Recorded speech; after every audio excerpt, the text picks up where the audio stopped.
Good day. In today's video, we, the Group 5 from BSIT-3A Section A, who has the capstone project entitled Mobile-Based Calamity Residence Monitoring System for MDRRMO in Lemery, Batangas, with SMS notification, will going to demonstrate you how the developed system works. By the way, the developed system is not fully yet completed, but our group are still working on it. So as you can see, it is a login form. By the way, it is a website based. If you're wondering why, based on our capstone project mobile based, then why are we using a website? So for your information, this form or this website will be used by the MDRRMO. This site is a restricted site in which you must log in first to access the website. So let's try. The username is admin. So if you try to log in without filling out the password text box, you can't enter the site. So you must input the password.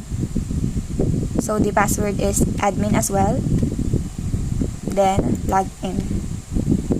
So as you log in, the system will display a homepage in which, so according to our title, Mobile-Based Calamity Residence Monitoring System for MDRRMO in Lemery, Batangas, with SMS notification. So the function of the SMS notification is where it founds. So the MDRRMO, who has the access or who is more knowledgeable than anyone about the weather forecast or any calamities that is going to happen in the near future, has the ability, or they are more capable in giving a warning to each barangay. So the website has a feature wherein the MDRRMO can send a SMS notification to each barangay. So as you can see, there are lots of check boxes. So these check boxes includes the barangays in Lemery, Batangas. So for example, the MDRRMO want to give a warning to the coastal areas of Lemery, Batangas, which includes the barangays of Anak Dagat. What else? Maligaya, Nonong Casto, Sambal Ibaba, Rizal, Sambal Ilaya, Wawa Ibaba, Wawa Ilaya, for example. So for example, the MDRRMO wants to give a warning on, for example, they want to evacuate the people in that coastal area because it is dangerous due to some typhoons or a storm surge. What else? So for example, the MDRRMO will give a message, warning, please prepare for evacuating. So for example, that is the message that the MDRRMO wants to send on the check boxes that has been checked, which are the barangays of Anak Dagat, Maligaya, Nonong Casto, and so on. So this button, the red button that you can see on the display, will, if you click the button, yan, so the message will automatically be received by the application in each barangay. So the application is the user of the application where the konsehal of each barangay or the chairman. So it depends on who is the authority in terms of the responding or evacuating residents on that barangay. So that is the homepage. Then the Add Evacuation Center. In this form, the Add Evacuation Center includes a text boxes, evacuation center, city or municipality, select barangays, type of evacuation, officer in charge, contact number, number of evacuees can hold, and description. Then the button, Add Evacuation Center. So, for example, the evacuation center is a Wawa Ibaba Municipal Wawa Ibaba Covered Court, for example. Covered Court. City or municipality, which is specific, Delamari. Select barangays. By the way, the select barangays, it is the location of the evacuation center that you have input on the evacuation center text box. So Wawa Ibaba, let's search for Wawa Ibaba here. Then type of evacuation center, we have regular evacuation center, officer in charge. For example, the name of the officer is Mr. Juan de la Cruz. Then the contact number in case of emergency. One, for example. Number of evacuees can hold. So, for example, let's say 59. No, let's make it whole number. 80. Then the description of the evacuation center. Then Add Evacuation Center. So the evacuation center has been added. So let's click the OK. The next one is the evacuation map. So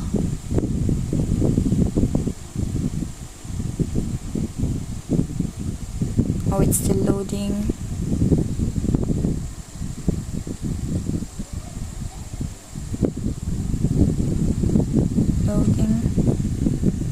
The internet connection is not yet strong.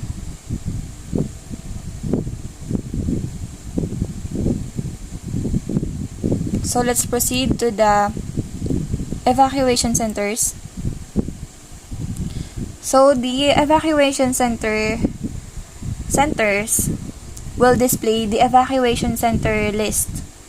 So the evacuation center that we have been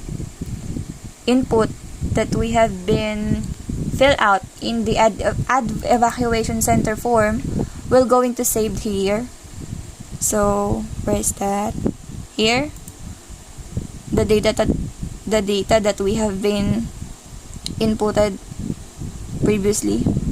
So it has a edit button and the delete button if you want to update the evacuation center. For example, this one, edit.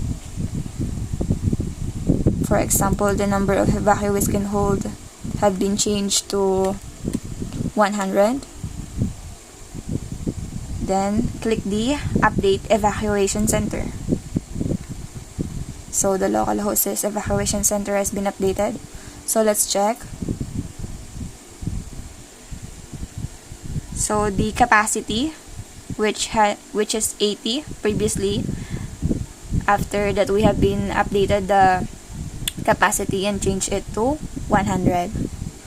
So the next one is the account settings. So in this form, the account settings, this feature will this feature is used if you will going to be used if the user wants to change his or his or her password. So that has been included in the account settings. Then the logout button. After the logout, you will be automatically redirected to the login form. Then the next one is the application, the mobile application. Mobile. Let's minimize it into mobile. So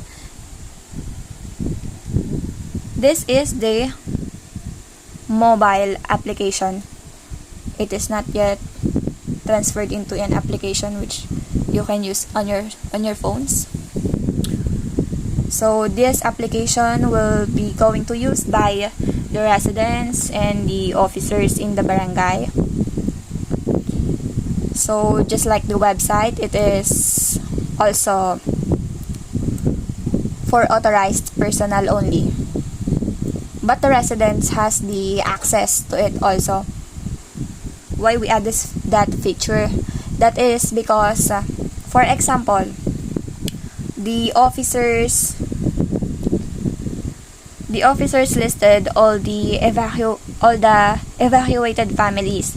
Then there was a family that has the ability to go to that evacuation center without the help of the authorities. So for them to be included in the list of evacuees, we included a form here. So later we were going to talk about that. So first we're going to log in. For example, is the admin. So the username of the application is also admin. Then the password is admin as well.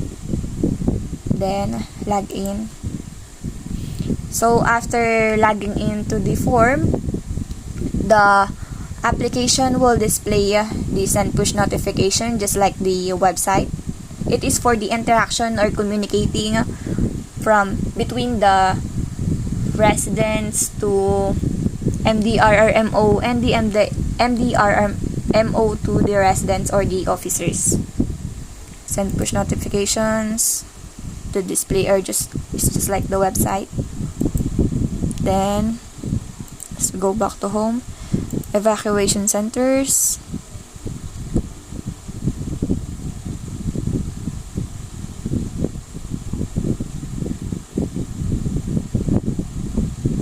The internet is slow. I'm sorry for that. So let's move on to the add evacuation center. So just like previously, you can add evacuation center here. So for example, Anak Dagat, Covered Court, City or Municipality of Lemery. Select barangays Anak Dagat. Type of evacuation, we have two types of evacuation, which are the regular evacuation center and evacuation center for animals. So of course, just like humans, animals had feelings, had life, so it matters. So let's click on regular evacuation center. Officer in charge. So let's try on Miss Juana de la Cruz. Contact number.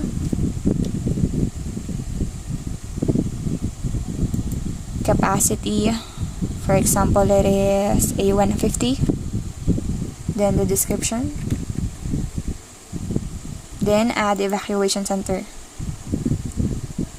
So the application will display you have successfully add an evacuation center. Press OK and press OK to continue. So the data that we have been filled out on the form has been saved.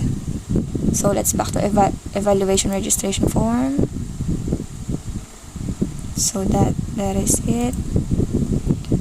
The evacuation center that we have been inputted will going to be saved here. Evacuation centers.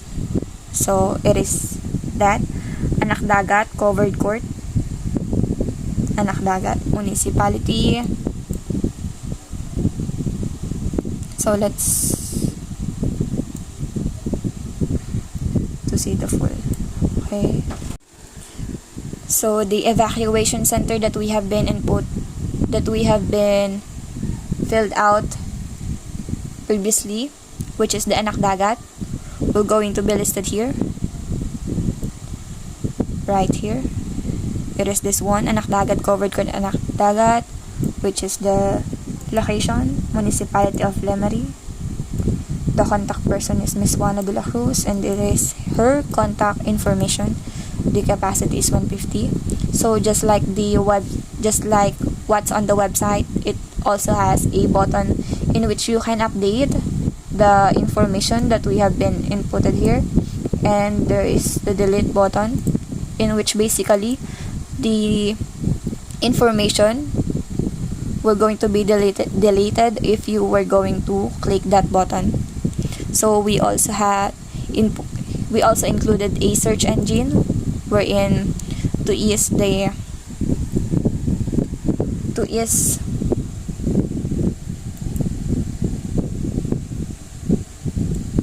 time in finding the evacuation center. For example, we're going to find the Wawa Ibaba Evacuation Center. So this one. Now let's move on to evacuation map.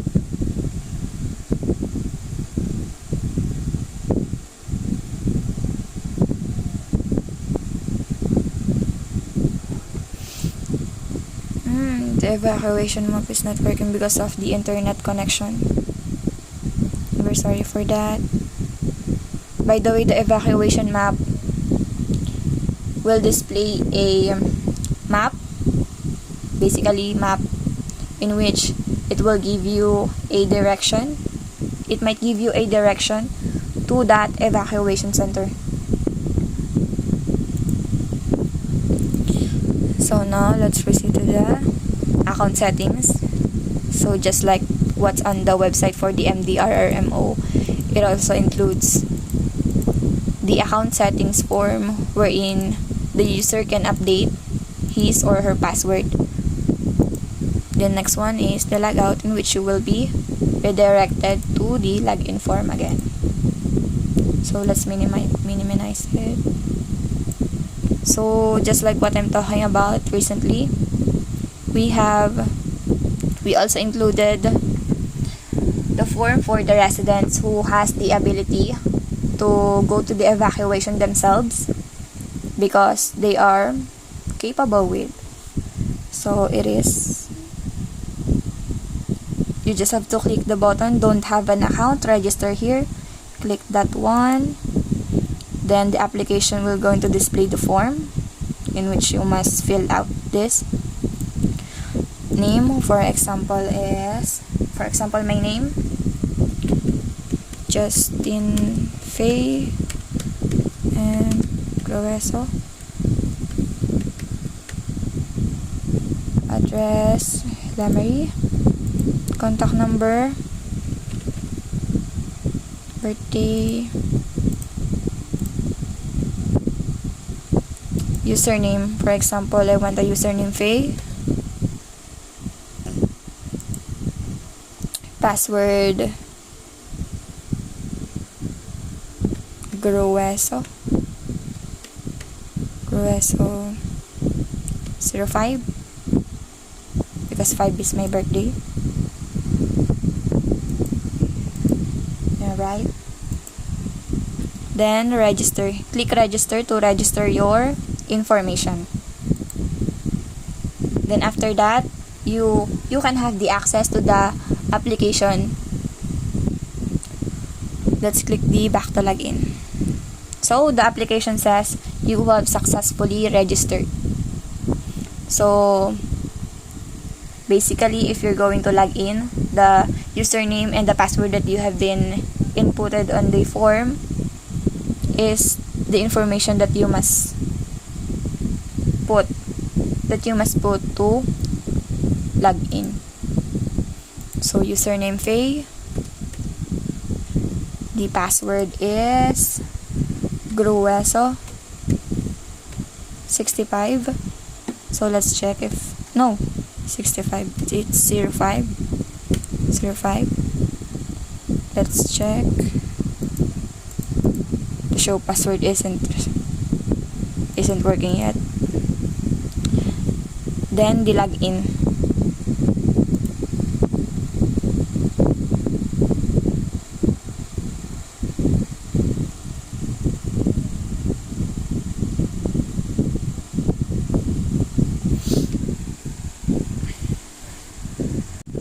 So after logging in to the form, the application will display a map.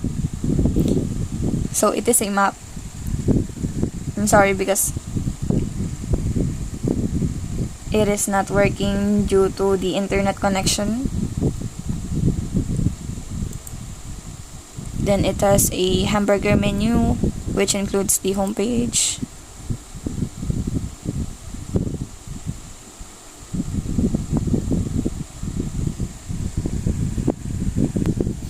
The homepage, which is the map. Then the next one is evacuation centers. It is a list of evacuation centers wherein you can choose which evacuation center you want to go in. Then the contact information of the officer in each evacuation center. So the application has the ability to call the personnel or the officer in that evacuation center if you want to go on that evacuation center. So for example, you want to call Mr. 1 because you are near Barangay Wawa. So you just have to click the number, then it will display a make a call from, so you have to choose which device to call. Then the next one is the tips and safety precautions. So we included an information wherein the residents can read for the tips, or what are they going to do, or what are they going to bought in times of calamities. So we have the general safety tips, heating equipment safely, electrical equipment safety, safe storage of garbage, safety tips for children, what to do if an injury occurs. So as what you have noticed, the form of the user of the konsihal is different from the form or different access of the residents. So we also included emergency hotlines for emergency, of course. It also includes a contact number of each authorities if you want to, or if you needed a help. So just like the previous function, you just have to click the number, then it will display a make a call from. Then the next one is the account settings, in which you can change your password. Then the last one is the log out, in which you will be directed to the login form. So that's all for today. Thank you for listening.